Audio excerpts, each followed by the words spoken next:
الأمة العربية والإسلامية اليوم مشركة، قد يعبدون القبور، كفرهم، أباح دماءهم، أباح أعراضهم. مين من أهل السنة بيعبد قبر؟ والله نحن لا نعبد قبر محمد، لا نعبده، محمد نفسه لا نعبده، محمد يعبد الله. نحن نحب محمدا أكثر من عيوننا ومن أرواحنا وأبنائنا وأموالنا وأهالينا، ونتوسل به ونستغيث به، لكن لا نعبده. نعبد الله الواحد الأحد. مين بيعبد قبر؟ جايين تكفروا الأمة، تستبيحون أعراض وأموال الأمة. قال الاستغاثة شرك أكبر، التوسل شرك أكبر، زيارة القبور وتعظيم القبور شرك أكبر، عم بكفر كل الأمة.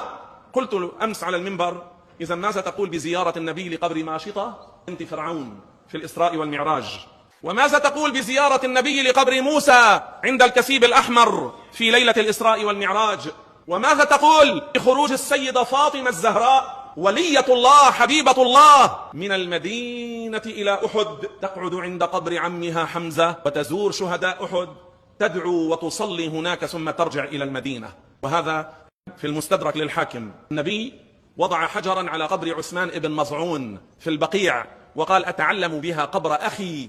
هذا منه إشارة للاعتناء بقبور الأنبياء والأولياء والشهداء والصلحاء. النبي كان يزور شهداء أحد، النبي كان يزور البقيع، النبي نزل في قبر فاطمة بنت أسد أم علي فأمر يديه على جدران القبر. لماذا؟ ليبرك لها قبرها قبل أن تدفن فيه.